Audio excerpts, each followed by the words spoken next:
Good afternoon, everybody. Thank you for attending today's session. Just a couple things before we get started. I want to give a shout out to Great Plains Housing Authority. Dave helped line this presentation up, so we appreciate that. So thanks to Dave and his staff. Reminders, just keep your microphones and your cameras off during today's presentation. If you have questions, please type them in the chat box. And the presentation days kind of broke up into two sections. So there'll be questions after the first section and the questions at the end. So just type your questions in as you have them, and then I'll relay them to our presenter at the given time. So with that, I think I will turn it over to Erin as she is presenting on building the message and how to effectively work with the media. Thank you so much. Good afternoon, everyone. I am honored to be here today and being able to share this presentation and some of these tips and ideas with you. I know that working with the media can be daunting. I know that it can be for many people a bit of a struggle. And so anything I can do to help bridge that, I'm super excited to be part of that. So before we get too far down the road, I just want to share with you what our agenda is for this afternoon. And I will start with just a quick introduction and goals, and then we'll walk into why media matters. And then the bulk of the presentation is going to be looking at things that I think you will find extremely helpful and some things that you can walk away with.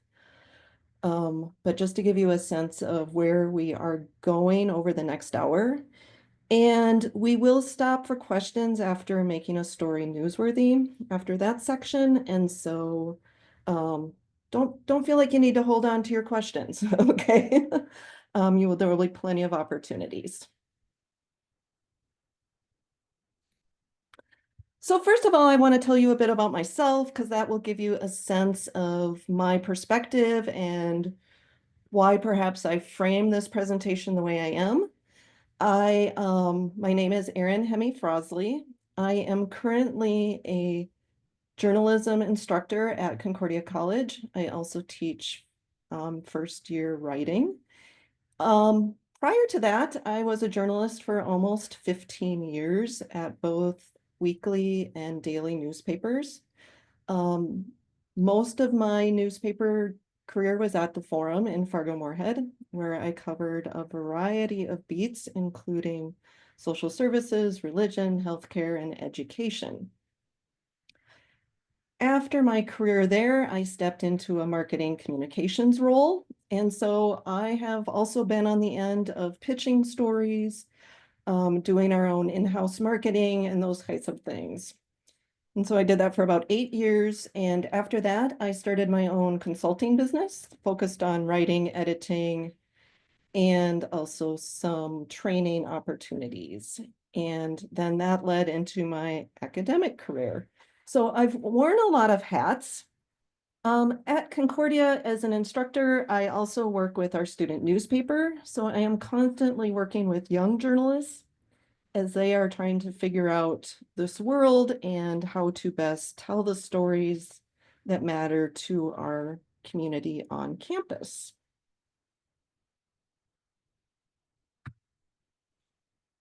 So today I'm hoping you step away from this presentation with basically four things. I hope you have a better understanding of how reporters think. We're not all that different from the rest of people, but I think there's a mystery behind that. And so hopefully I can pull back the curtain on that a bit. I hope that you will gain some tips that will build some confidence in your next media interaction. And so you can step into an interview or pitch a story in a way that you are going to feel good about. I also hope you'll get some tips on how you might get your own story told. I will tell you right now, there's no magic formula, but I think there are some ways we can look at ideas and how we present those that might be more successful than other methods. So I hope you walk away with that. And while we could talk a whole afternoon about how to handle a media crisis, I'm not going to promise you you're going to be an expert, but I hope you will get a few more ideas so that if a reporter calls you on a story that you really don't want to be part of, but probably have to be, that I'm going to give you a few tips of some ways you can handle that situation so that, again, you will have more confidence and feel better about what you can and maybe shouldn't do in those types of situations. So I feel like if we can step away, after this afternoon with those four, this will be a bit of a success.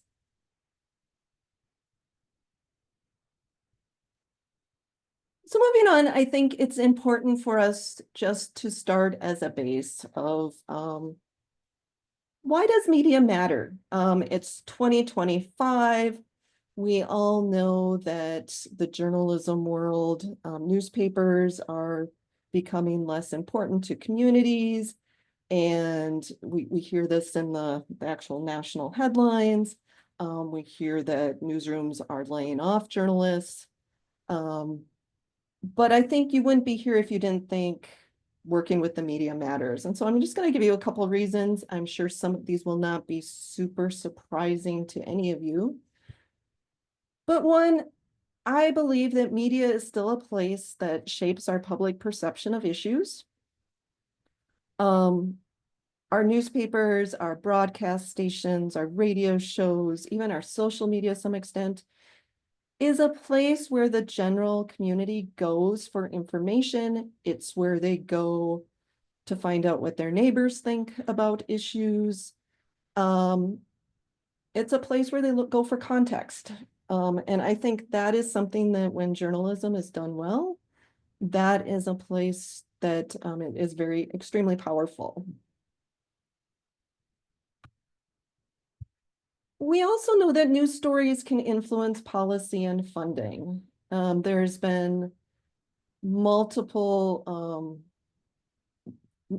research done on the fact that the more a story is in a newspaper or that it is reported on by a news organization, that it can actually put some pressure on policymakers and funders when issues are framed as a crisis, for example, by a news organization or by the media in general.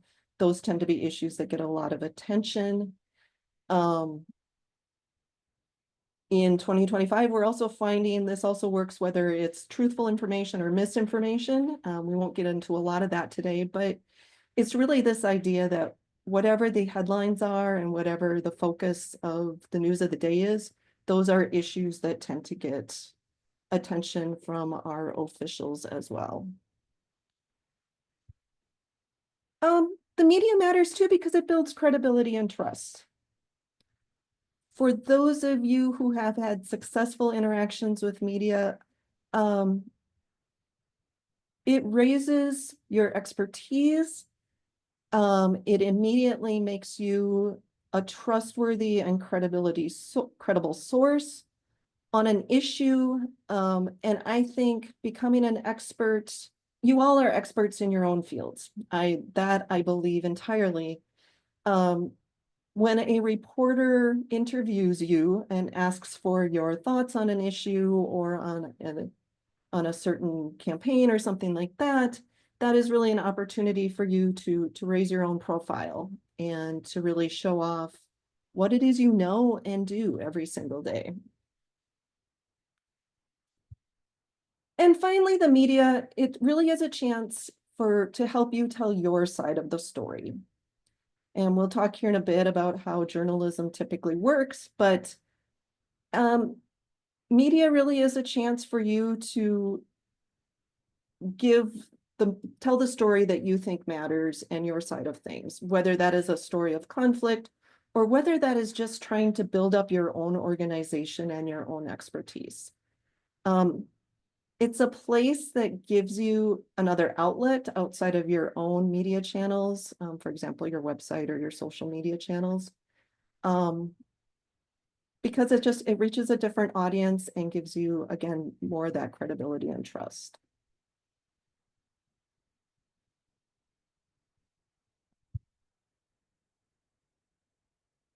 So next we're going to step into how do we make a story newsworthy?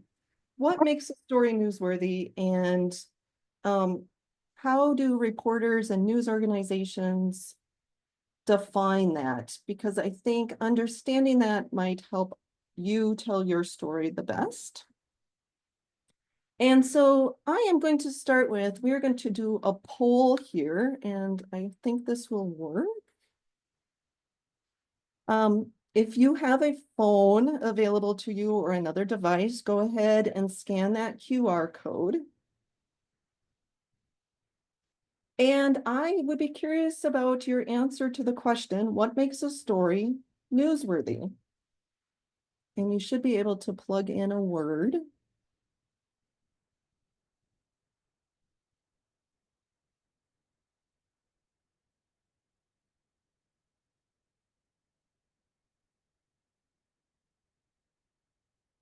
And go ahead, if you see a word that's out there that you also can get behind, go ahead and use the same word. It's okay.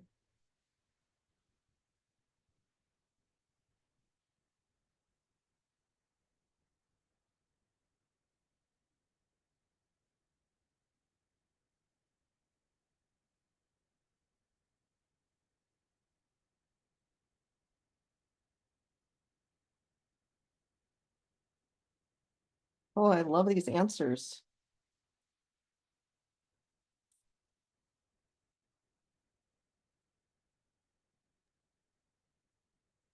There's a couple in the chat too.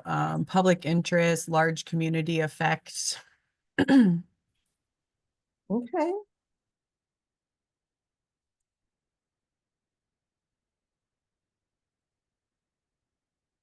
A couple people are still typing here, so. Personal interest.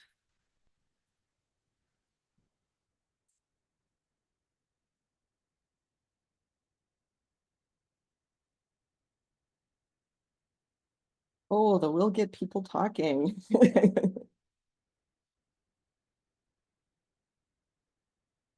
I love how community is really the basis of a lot of your responses. I think there's some interesting things behind that, and hopefully in a little bit, we'll talk a bit more about that. Yeah, these are great responses. Content, eye-catching headline, if it resonates with me. Isn't that true? A story is really newsworthy when it hits me as I am reading it or viewing it. If I don't care, it doesn't really matter what value someone else puts on it, right? I also love the public interest and easy to read. This is great. So in light of that, I mean, you guys hit a lot of those issues that journalists think about. I'm going to put things in a bit more of a structure here for us, but I think you'll see a lot of the words you generated fall into these same categories. And so I'm going to give you an acronym. It's not my favorite acronym in the world, but if you were one of those people that remembers things that way, this will be helpful. Otherwise, just feel free to use the words, but there's an acronym called TIP-CUP. And we'll walk through these of, what makes something newsworthy.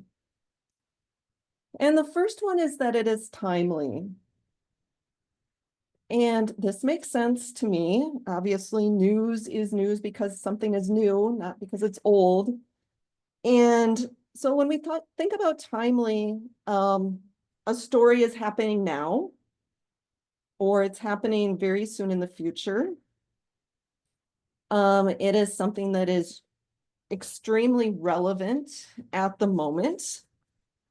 And that becomes a basis for one reason why a journalist might do a story. The second, the I in TIP-CUP is impact, which many people identified in our word cloud.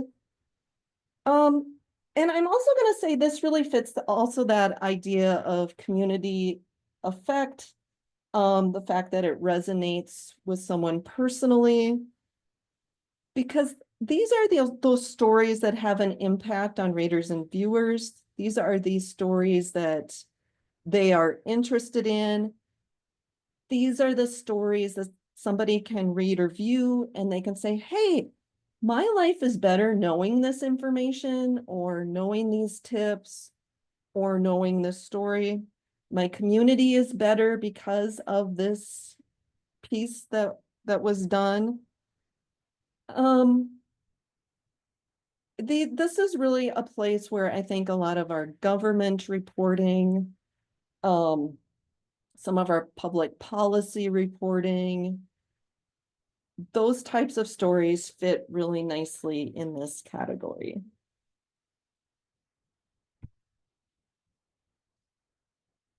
The first P in Tip Cup is proximity. News is more newsy and newsworthy the closer it happens to us. And I think sometimes we forget this in the national conversation. I think it's really easy to read a newspaper like the New York Times or the Washington Post or the LA Times and think that they are the ones driving the news that matters. And this is true to a certain extent, but my hope is that everybody on this event today has access to at least one local news organization. That might be your county newspaper, it might be your local radio station.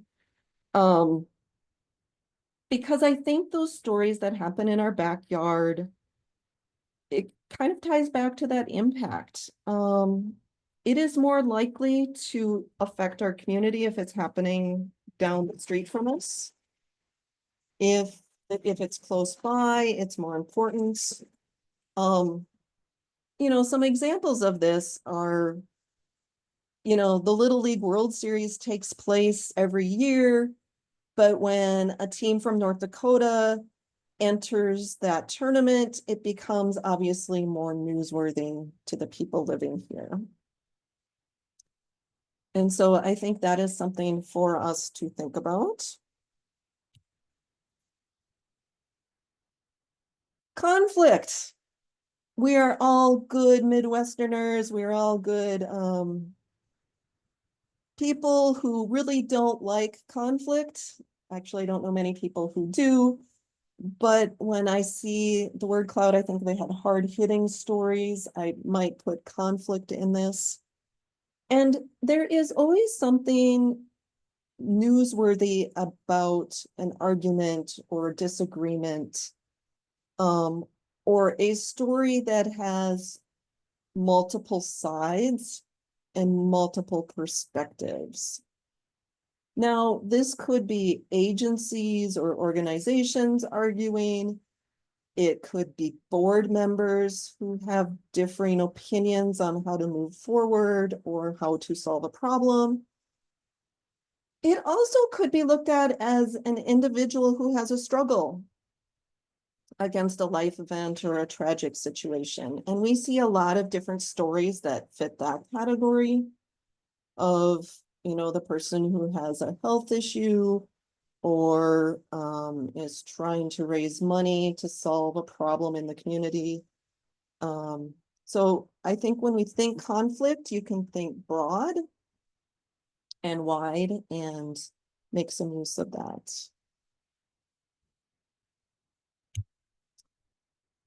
My favorite is the U in Tip Cup, and this is the unusual. And I will admit this is subjective, and but it's this idea that novelty is always a plus. Something with a wow factor or a, hey, I didn't know that, always is going to catch the attention of a journalist. There is a saying, perhaps you've heard of this, that when dog bites man, it isn't newsworthy. But if man bites dog, you are definitely going to see a story. And it's really that idea when something unusual happens, media is going to find more time and space to cover it. So this could be, a water skiing squirrel.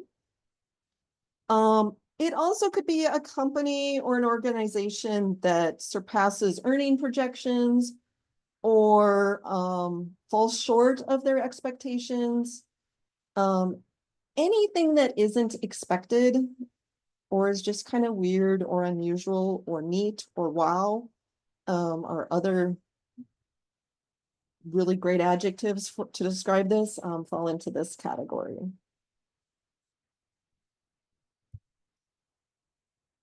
And then the last category that I would consider for newsworthiness is really this idea of prominence.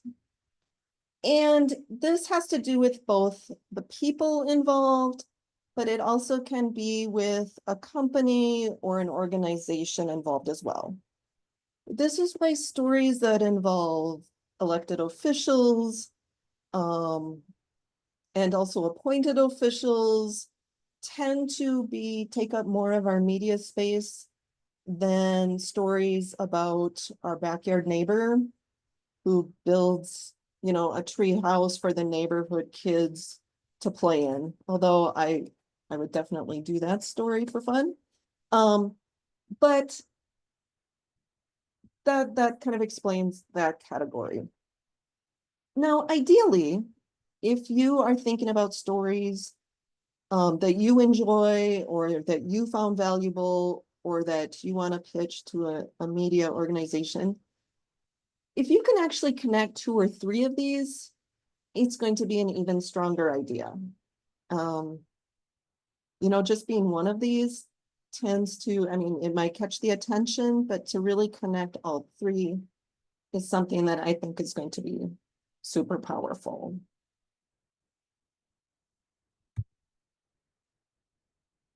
So when we look at what's newsworthy, I think it's also fair to think about what isn't always newsworthy. And I throw the always in there because nothing is ever certain, and there are all sorts of reasons a newspaper or a radio station or a TV station will actually cover a story. Sometimes it's they have space. Sometimes it's they have time, or they need to fill space. But I'm just going to give you a couple of examples of stories on their own that might not always catch the attention and why. The first is my favorite, the national fill in the blank month or day. So if you were hoping to pitch a story for National Home Warranty Day, I hope that the story is just not, hey, you should do a story about National Home Warranty Day. You should be thinking about something a little deeper or an issue that might be better reflected in that space. But I know that national whatever days are very common. When I was working in a newsroom, my inbox was filled with news releases from PR people asking, hey, it's dark chocolate month, you should do a story on dark chocolate. And many of those just got put in the digital garbage. I needed something a little more.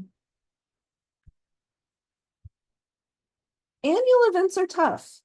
All of our communities have celebrations, they have community events. This is summer, we're kind of kicking off the whole community event season, parades. I'm thinking of St. Patrick's Day parade here in Fargo is one. And will media cover them? Yes. If you can actually find a good story related to that annual event, you are going to get better coverage, you're going to get better space, and it's going to be something more than a photograph and a caption, perhaps. So, because again, something that happens every year isn't necessarily new. It doesn't mean it's not important or valuable. It just means it might not always be newsworthy.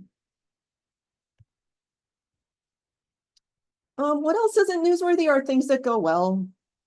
I'm sorry. I know we all want more positive news, and I'm with you on that. But I also know that there is an expectation if it's going well, let's just let it do its thing. really the goal of a journalist is to bring attention to those things that aren't going well and that need some attention. And so in some ways, if you don't have enough drama or tension or conflict in your world, that's not a bad thing, okay? You take your healthy organization and give that a big hug, and we'll find some other ways to get news coverage. Because we all hope we have a city council that meets and everyone agrees, and we can actually make some good choices for the places we live. And the other thing that isn't always newsworthy is this idea of a self-promotion. Local law firm celebrates 25 years. That's great. It's going to be a better story, or I might get more interested if you can tell me, hey, these are all the big cases or all the ways that the law firm has influenced our community over the last 25 years. That's a very different story than, hey, just do a story on us because we've been here 25 years. Ribbon cuttings are one that falls into this category. And there are all sorts of good reasons to do ribbon cuttings. But if you want the media to come and cover that, you might want to find an additional story. You know, instead of just saying, hey, we have a ribbon cutting, actually say, hey, this really kicks off our new project, and these are all the ways we are going to make this community better once this apartment complex is online. That might actually get you a little more attention. So with that, we are just going to pause. And I want to give a chance to answer. Well, let me take a few minutes here to answer questions if there are any.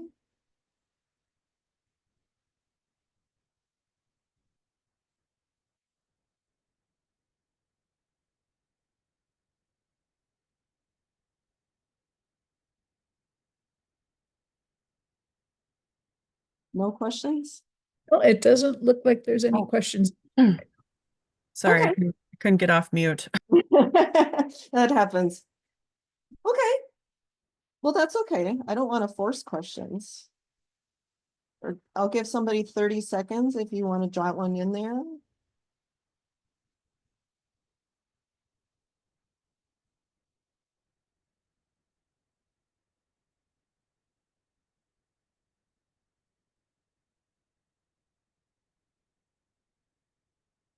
Oh, I see someone raise their hand.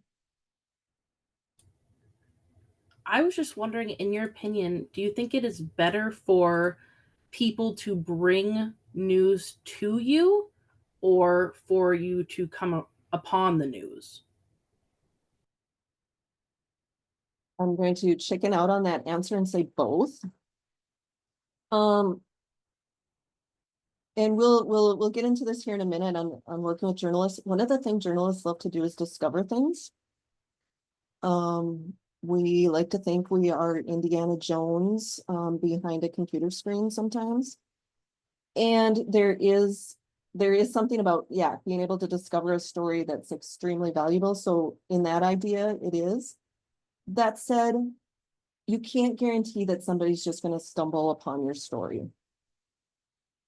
And so with that in mind, if it's something you really want out there, and if you, especially if there's a timely element, I think you definitely want to reach out to a reporter and contact them.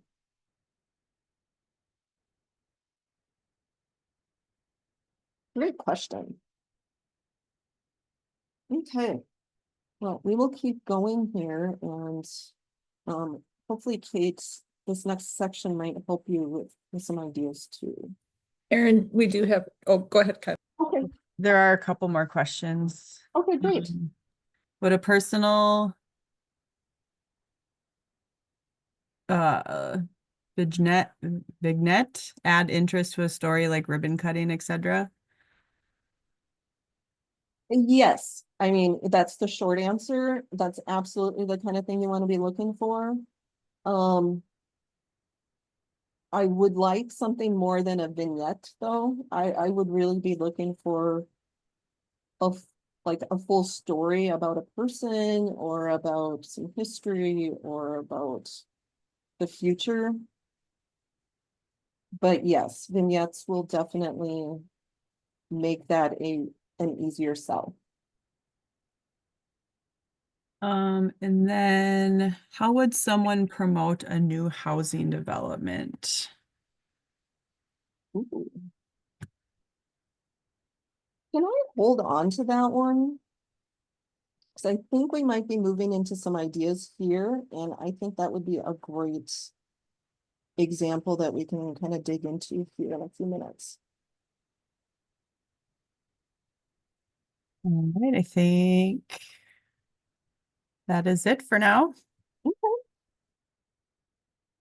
Great. Well, we're going to move on to basically how to work with journalists, how to think like a journalist. And before we go into that, I'm going to give you guys a chance again to give me some feedback on what makes you most nervous about working with journalists. Feel free to scan that QR code and it's okay if nothing makes you nervous about it. You can just say, I'm not nervous.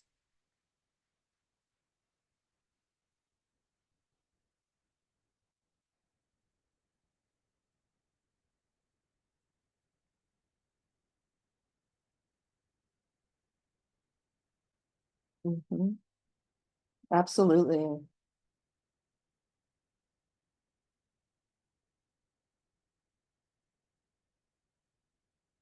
Okay, great.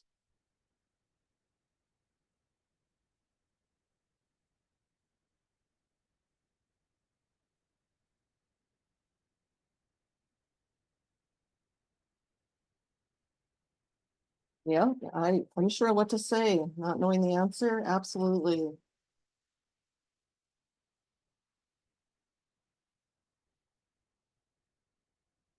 These are great responses.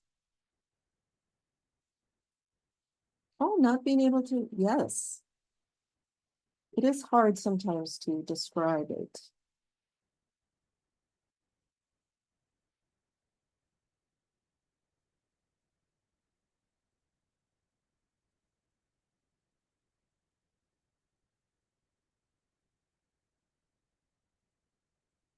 And being approached without preparation, absolutely.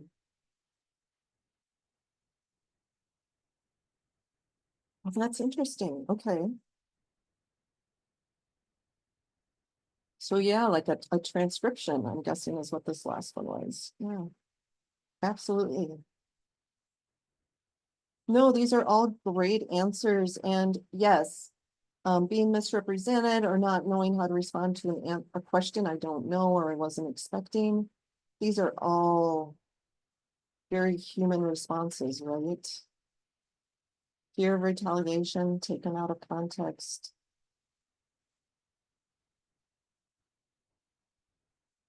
No, I get this. And yeah, absolutely. Thank you for sharing that, everyone.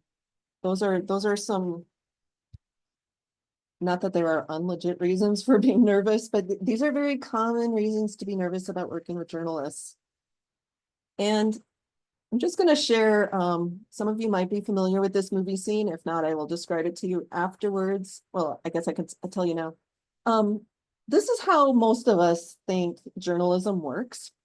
And this is a scene from All the President's Men. We have Robert Redford here, who's playing Bob Woodward. So this is the movie that looks into how Watergate was revealed. And so this scene here is Bob Woodward, one of the journalists who broke open the Watergate issue, an investigation. And he is meeting with his source, Deep Throat. Oh, but it's touching. Forget the myths the media has created about the White House. Truth is, these are not very bright guys, and things got out of here. It's good.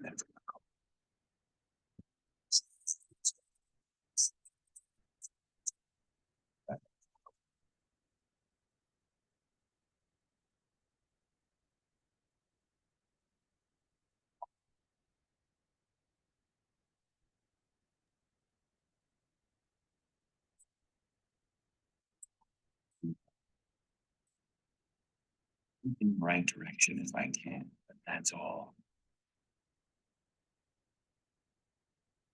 Yes.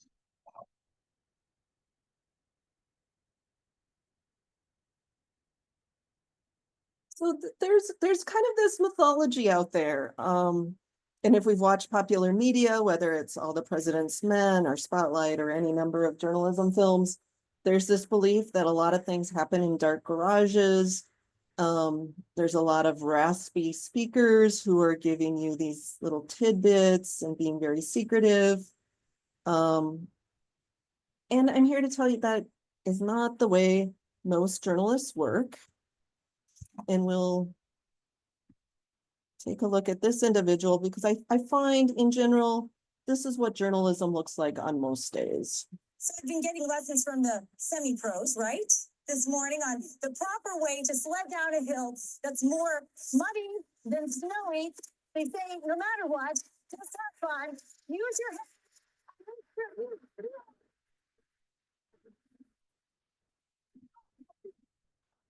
Oh, man. I'm okay. Frosty, on the other hand, has seen better days. He already lost his head before I got here. We'll see how long he lasts this season. Myra Ruiz, WYFF News 4, Greenville. So this is really what I find as I suggest ways for you to work with journalists is really to remember that journalists are people. Journalists have a job and they are not, for the most part, trying to be secretive and doing things in dark parking garages.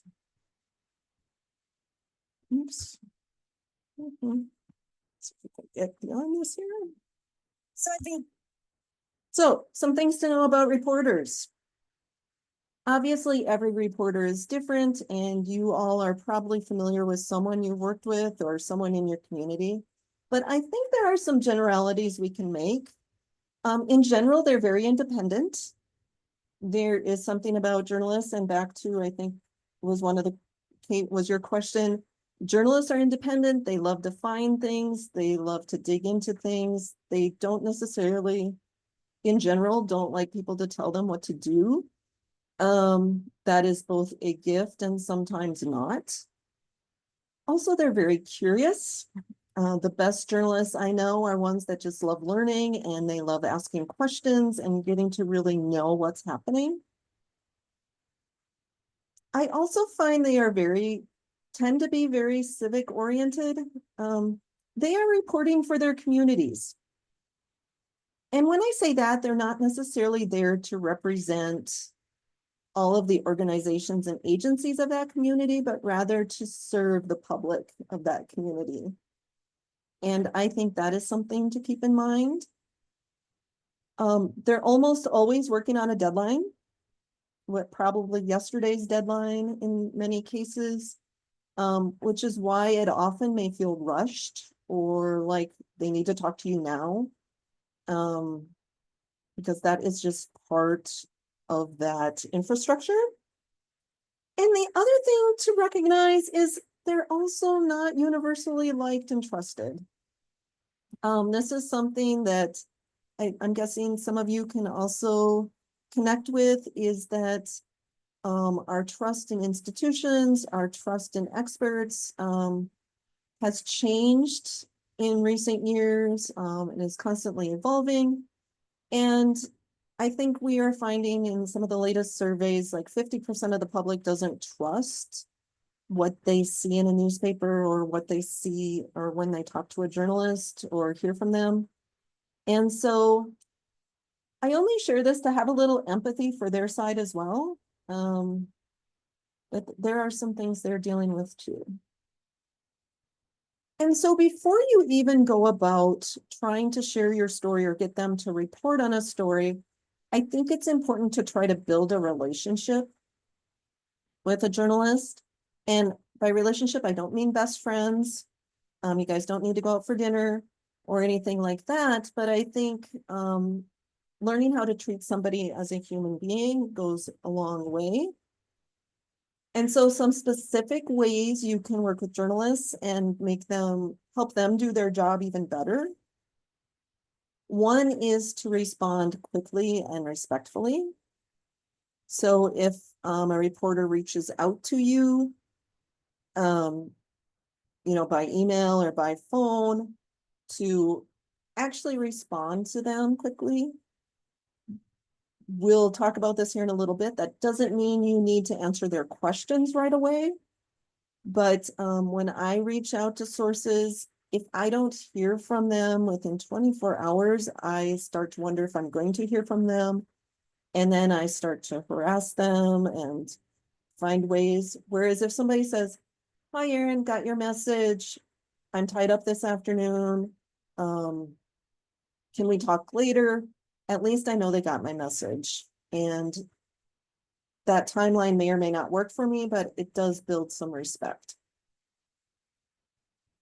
The other thing you can do is to provide clear, accurate information. And whether that is through an interview or in writing, always just know that when working with journalists, they want to trust you. And the more they trust you, the easier it's going to be for you to get some of those stories out. And so this is one way you can do that. I also find it's helpful to follow up with additional information and a thank you. So if you have an interview with someone, just send a quick email and say, "Hey, had a great conversation. Thanks so much. Here's a link to the study that I mentioned when we were talking. I hope it's helpful to you. Here's the contact information of someone else I think you should talk to. Let me know if you have any other questions." And it's just a way of saying that you're accessible and you are willing to, if they have questions or aren't sure about something, that you're there to help answer their questions. I also recommend that if you are planning on wanting a lot of media coverage, to actually be proactive and interact with reporters before you need them. Go out for coffee. Ask them what kind of stories they're looking for. Ask them, again, treat them as humans. Ask them, what their typical working day looks like. Ask them how you can be helpful. Some might not like that, but I always found really getting to know my sources and people I was covering as people, it made a big difference when things got a little tough.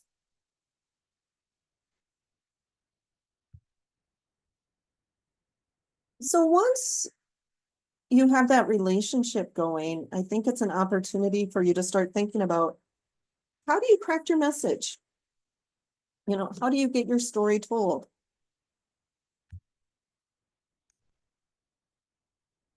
And the first thing I'm going to give you a five steps here. One is to pitch a story and not a topic. And when I say pitch, I am not necessarily talking a formal, 5-bullet pitch. I'm talking giving a quick phone call or even a quick email to a reporter, And there's a difference when we talk about story versus topic. And I think this will become a little more apparent here after when we see the second one, which is focusing on stories about humans. When I think about a topic, I think of things like, maybe there's an issue out there about the importance of safe and affordable housing for people with past criminal records. Or maybe there's a topic out there about accessible housing for multi-generational families, or a story about mortgage rates, or a story about the need for green spaces in low-income neighborhoods. Those are all topics. A story is something that actually typically focuses on a person or a small group of people, and it contains really their story. When you think about the bedtime stories that we read to our kids or that we heard as kids, tell me a story. It has a beginning, it has a middle, it has an end. There's an emotional connection. You know, it's not a list of stats. It really gets down to this idea of personal and using one person's or a group of people's experiences as an example of a larger issue. And so I think one of the questions was, you know, how would you pitch a story on a new housing development? And I think one of those is thinking about it as a story and not a topic. You know, what are some of those aspects about the housing development that are new? Who are the humans moving into that housing development, or who is it meant for? Could you find someone who would be willing to tell about why they are moving into that housing development or why they're interested in it? Does one of the developers have a story? Like, you know, this was my great grandfather's land, and he always believed that this community would grow, and it really is an honor to be part of this story. I think that can be another aspect of that. Another way to get your story told is to connect it to national trends or happenings, explaining the why now. This would require, I mean, you are all part of trade associations and you have networked members, I'm guessing, in other states or other parts of the country, who are maybe dealing with similar issues. Perhaps you have some national organizations that you're part of. You know, look at those issues they're pushing out and see if there's a way that we can, it's called localize it for your community. I think so often we think these things happen, you know, only in DC and New York. But sometimes they are happening right in our backyard. I mean, as you can about imagine right now, almost every local news organization is trying to do stories about how the federal budget is affecting services and projects throughout this region. And so that's an example of connecting to something that's happening. You know, always think about your audience. The audience is not you. The audience when dealing with media is also not your clients or vendors or your donors. The audience when you're dealing with media is the general public. It is your neighbor 4 houses down, and their friends. It is the group of men who meet for coffee at the local cafe. So think about what they would be interested in and what might catch their attention. If we go back to that word cloud from earlier, this idea of headline, eye-catching, that's another way to think about a story. And then I would say be enthusiastically persistent. There is a fine line between annoying and enthusiastically persistent. I'm not going to lie. But I have a colleague who has so many ideas. Most of them are great. He keeps pitching ideas and has no shame in contacting all the reporters he knows. And he gets told no more often than yes. But the fact he does so many ideas and pushes them out there and pitches them, his yes numbers are actually higher than most people I know. If you get turned down, it's okay. Shrug, try again. It's okay. Now, when I say that persistence, I wouldn't necessarily suggest an idea every day. But I think, you know, every month or, you know, whatever you're comfortable with, it's okay. Give it a different swirl, give it a different view, and it might get you there.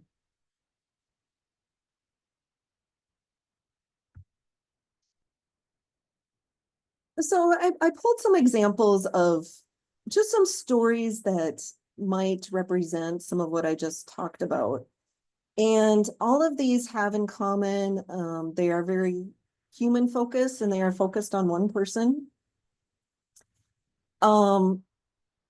They also reflect a larger idea or a larger organization, but you'll find that the organization and agency isn't the focus of the story. So the first one is a woman named Lizzie who was in her 30s, and she's a client of CCRI, which offers housing and services for adults with disabilities. And Lizzie is an individual who, one of her disabilities is she will pull things that aren't attached to a wall or something. She will take things off and actually consume them. And so she needed safe housing that included things like recessed lights and blinds within the windows and no knobs on the kitchen cupboards. And so she eventually did get this home. And so Kevin Wollivant, who's a reporter here in Fargo, followed her around the first time she entered this home. And this is the story that came out of that. And what I love about this is Lizzie's story. But really the whole time, it really is lifting CCRI up for the good work they do and the good work their donors do. And while that is mentioned in the story, it's not the focus, but yet you read the story and you feel good about Lizzie and you also feel good about what CCRI is doing. The second one is a more recent one. This is this idea of how do I take a story that happens a lot and really catch the attention of a reporter? And so we have a local theater group. They do a show every single summer, and there is a lot of theater in Fargo-Moorhead, and so getting anything to stand out is sometimes challenging. In addition, this theater group is doing The Sound of Music, which has been around forever. And so what ended up is the lead, who is Maria, is actually a Vietnamese heritage. And she was willing to talk about how that her experience really helps her connect with the story of Maria. And again, the story is not about ACT UP. It's not about the production, but it really gains some attention and promotion for that upcoming production. Oops. And then the third one is it's a graduation story. Okay, Hillsborough Banner. It's a weekly, and they cover a lot of their area schools, including Mayville State. And in this particular story, there's a gentleman who had finished his coursework and then was sent to Vietnam. And so he never actually walked across the stage. And so they pitched this as a story, and the Hillsborough Banner did it. I think it's lovely because it's this idea of, again, graduation happens all the time. This is something a little different.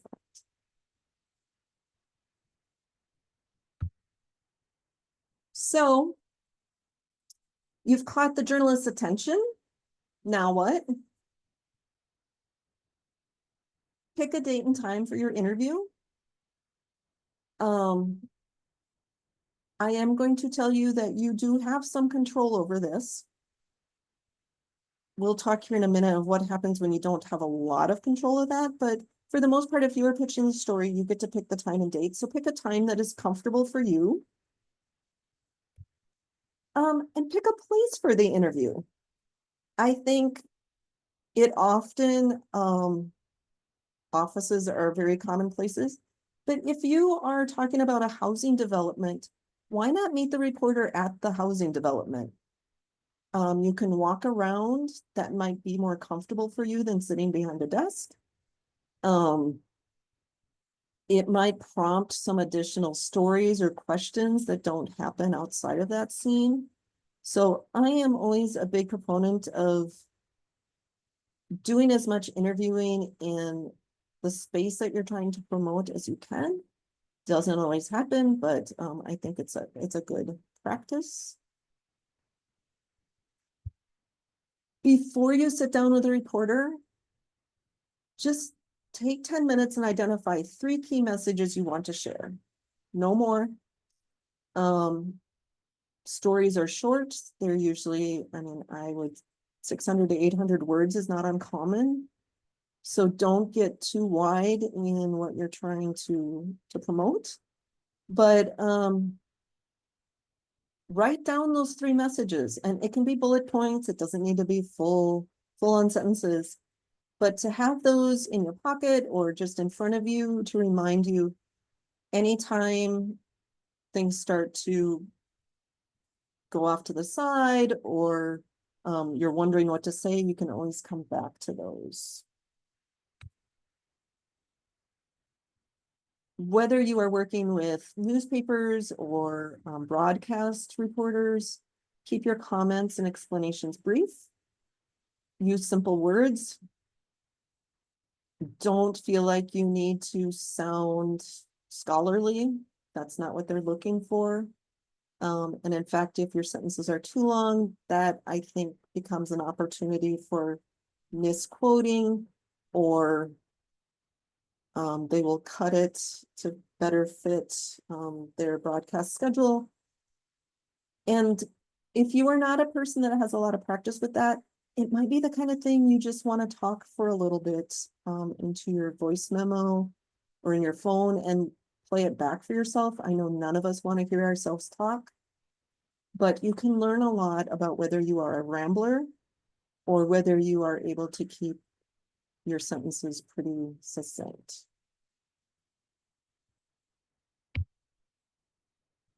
I give you some permission. If a reporter asks a question that seems to suggest a wrong assumption, it's okay to gently correct them. And you can say something like, oh, that's interesting. I'm not sure I see that the same way. Or that some additional context might be helpful here. Here's some of that. Or that isn't how I understand the situation at all. And here's why. I think we often feel like reporters are in charge of the conversation, and they certainly should have some questions and goals in mind, but you actually have a lot of opportunity to help guide what is being said.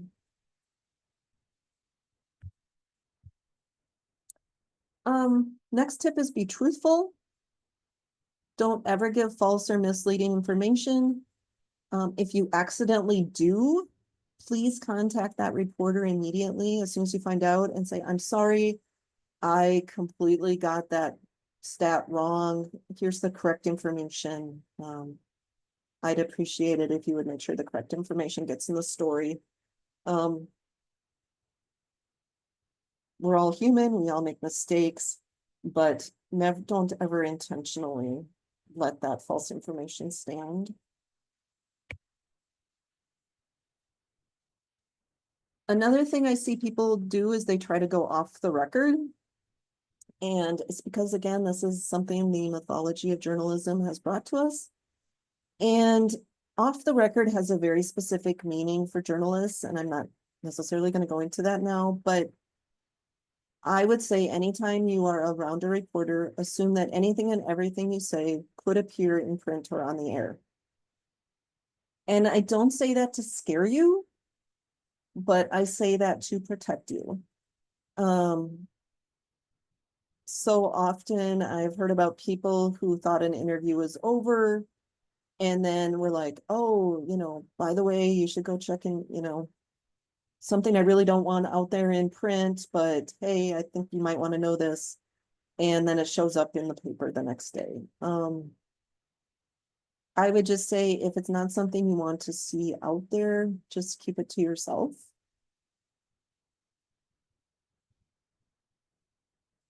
If you're asked a question that you can't answer, just say you don't know the answer. It's okay. sometimes we don't know everything or we need to do a little research. What I would suggest though is offer to find out or offer to find somebody who can answer that question. That would be really helpful. But if you absolutely have no idea or you're completely the wrong person and you're not even sure who would have that, it's okay to say that. I would much rather have that than for you to stumble through and try to answer something incompletely.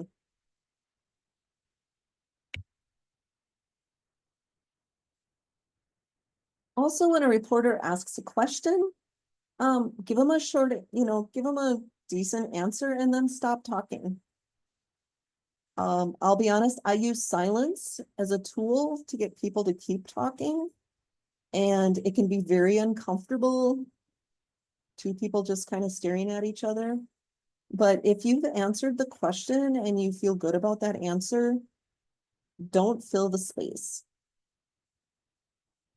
Don't broaden the topic to something that you don't want to address that day. And then finally, be helpful. Recommend additional sources. I always appreciate it when I have a conversation with someone and then they're like, hey, you should talk to so-and-so about this, or there's this study out there, or, I saw this other story out there related. I'll send you the link. Again, we're all just trying to do our best and trying to do our jobs. And so as helpful as you can be, I think that is great.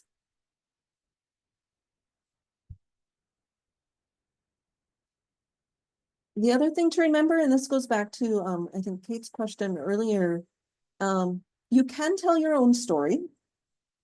And that is a whole afternoon training as well. But if you are comfortable, or if you have the staff, or if it's just something of interest to you, use your own website and social media channels to post updates or to share information from other experts in your industry. I think where it becomes daunting is people think you have to tell a full story. And I pulled this example from Churches United in Moorhead, and they are building housing for low-income seniors, and it is getting pretty close to done. And so all they did was posted 4 photos of a tour. That was it. And a little bit of language saying, last week our staff and board members visited to check out the progress. We're excited about the impact this project will have on our community. That was it. There's not, this is how much it costs, this is how many people will be living here. I mean, there's none of that.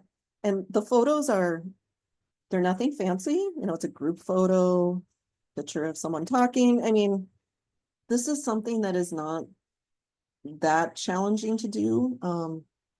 I know we all have differing comfort levels with social, but if this is something that feels comfortable to you, feel free to just, post a photo every now and then. And I think this is a way media might stumble across.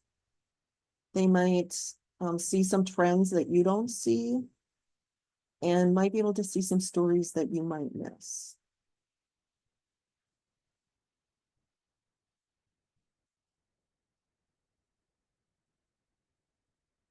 So related to all this is, there are the times that you get to decide, I want this story out there. I want this story told, and that's what these last few minutes have been about. But then there's also the side when either there is something that you would rather not be talking about, or an issue that you were not expecting. When I say media crisis, it could also be I had no idea Erin was thinking about this story and she just called me out of the blue and now I'm freaking out. So I call this the when you'd rather not talk, but you feel like you have to. Here are some ways to handle that. Sometimes you will be aware of the crisis and you will be expecting calls. Sometimes you will not. And if the call is unexpected, I want to give you permission that it's okay to take the call and then say, you know what, I'm heading into a meeting right now. Is it okay if we talk later this afternoon? And even an hour can give you time to prepare and to really think about what you want to say. So if I were to call you and, you know, let's say it was a situation where a staff member embezzled money. And you had just heard about it that morning, you really haven't had time to get your head wrapped around it. I just call and say, you know, I'm the reporter and I'm like, hey, I heard this happened. I'd like to get some comments. It's okay. You can say, I am not available right now. I'm just heading out, but I will give you a call back later this afternoon and we'll talk then. I will say, make sure you do actually call, okay? I will trust people who actually follow through. If I don't think they'll follow through, I will probably not let them off the hook that quickly. This is a time when I would recommend responding with facts and not emotion. So be very factual, don't and give the information that is needed, but I don't think you need to go into a lot of other non-factual aspects of a story.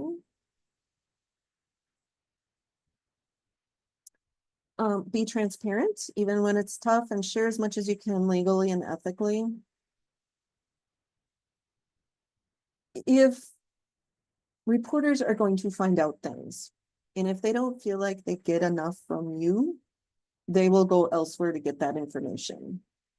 And you don't want to be in a situation where you knew the information and somebody else gave it, and then they have to call you back and say, hey, we heard this, now I need you to comment on this. It's better if there's things you can share. That said, you don't need to share the dirty laundry. In some ways, you know, you can talk about in basics what happened, but you don't need to go into every detail. And frankly, most reporters are not looking for every single dirty detail. They just want enough to write a story. In some cases, if you're dealing with a legal issue, it's okay to say, you know, a lot of this information is in the complaint that's been filed. I would appreciate if you know, take a look at that, and I'll follow up if you have questions after reading that. That's fine. We can talk, but that's okay to send them that way. Avoid no comment. That just makes you look like you're trying to be difficult. But there are times you can't talk. You know, whether it's a personnel issue or there's an investigation in process, or ethically you can't mention the client or something like that. There are all sorts of reasons, but explain that. Again, most reporters will be understanding. They might not like it, but they get it.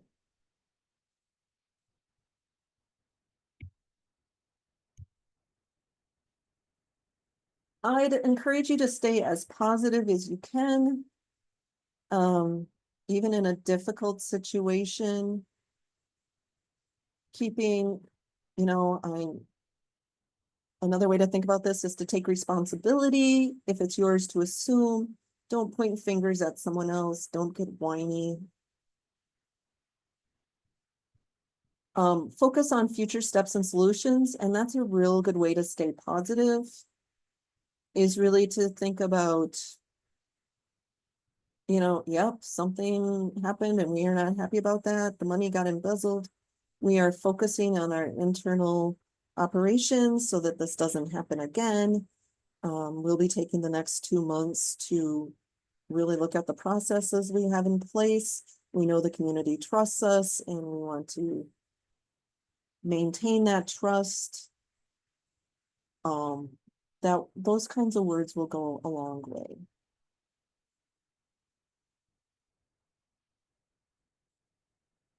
Also, I'd encourage you to coordinate internal and external messages. In other words, don't tell your staff and clients something different than you tell a reporter. Because that information will leak. Somebody will share that email with a reporter. Don't think it's not going to happen. And so if your messages are the same and are clear, you don't have to worry about that happening. And it will take some of that power of backdoor interviews happening.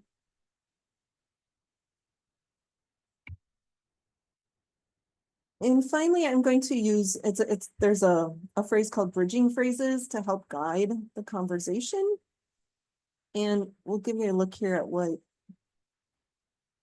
some examples of what I mean by bridging phrases. And this is when you are faced with something that you don't agree with, but you want to keep that positive verbiage moving forward. So I see that, but here's what I really think. I'd also like to add that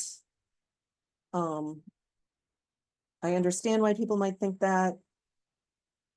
One of my favorite is, have you visited the site or seen the building or tested the equipment you're criticizing? I'd be delighted to show you.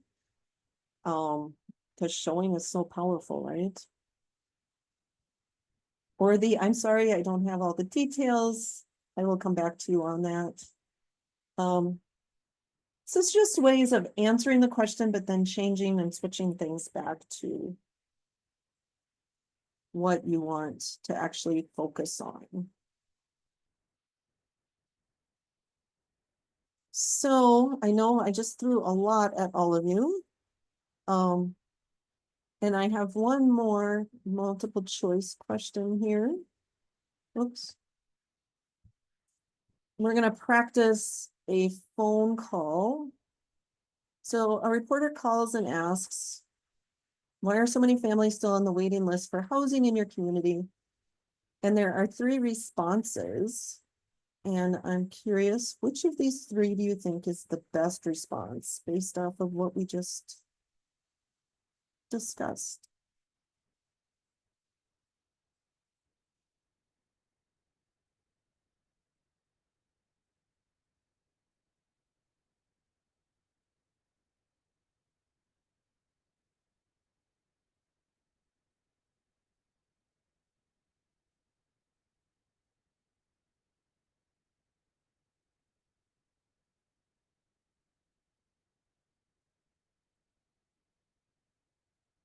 Oops.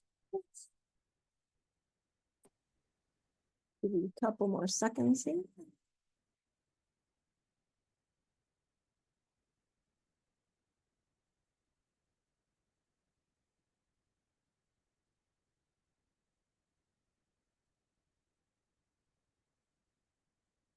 Okay. Yeah, I good work. This is a response. All 3 of these identify the crisis, right? And suggest that we're all doing our best work. But the first one really acknowledges that there are difficulties, and it very quickly acknowledges that we are moving forward and we are positively trying to come up with a solution for that. Obviously the follow-up question would be, what are you doing? And I would suspect the person that gives this response would have an answer to that. But it takes some responsibility and also suggests that, hey, we're working on it.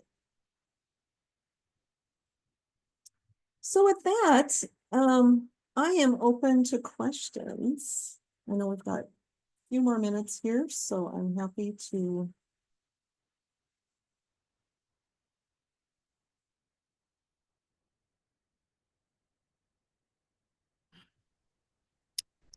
Does anyone have any questions? You can either type them in the chat or you can come off mute and just ask your question.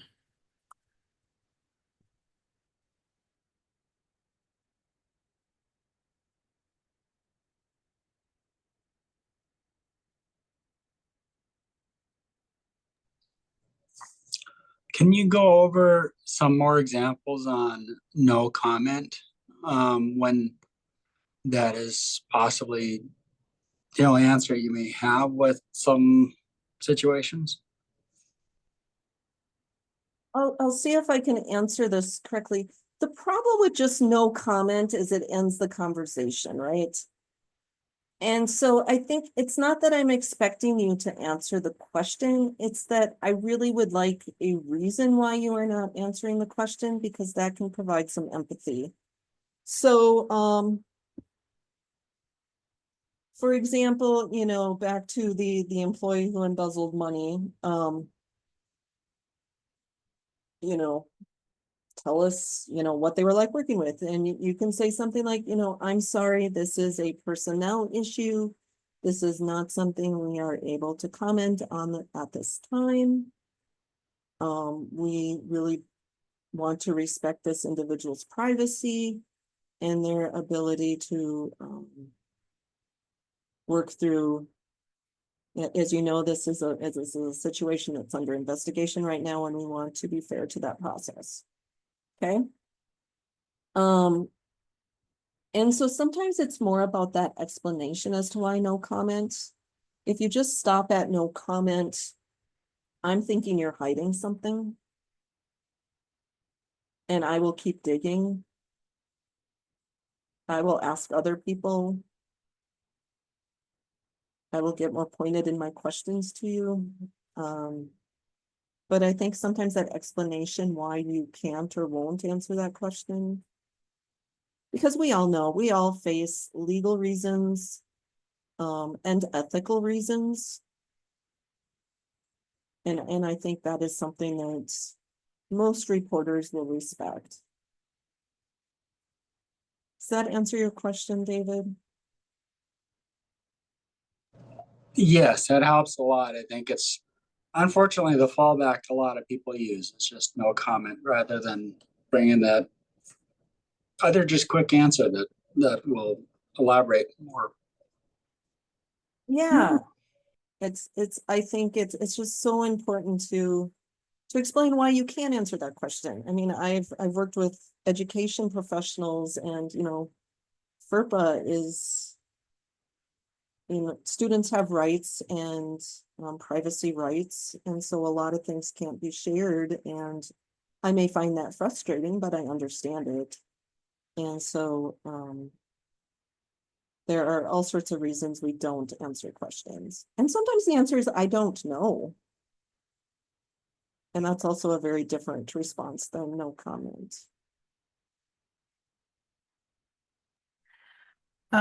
There's a question in the chat. Are there any differences between reaching out to broadcasters versus print media? I think the biggest difference is if you are reaching out to broadcast media, you're going to want to make sure you have got strong visuals for your story. And so I think the whole newsworthiness is the same. I think what they're looking for in a piece is the same, but they are also going to want setting. They are going to want to see something happening. And so sometimes the timing is a little different when dealing with broadcast media, because they're looking for that video. They're looking for B-roll. They're also looking for, you know, if they're going to tell that story, like they need to be there at the time. Whereas print media can kind of work around that. Obviously, they want a good photo, but that doesn't require quite the same level of planning and thinking.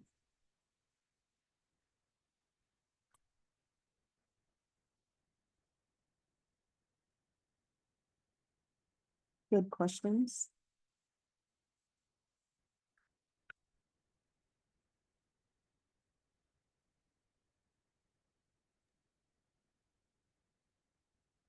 Are there any other questions? And again, if you think of something, you can always reach out to us and we can get in touch with Erin and get your questions answered that way as well.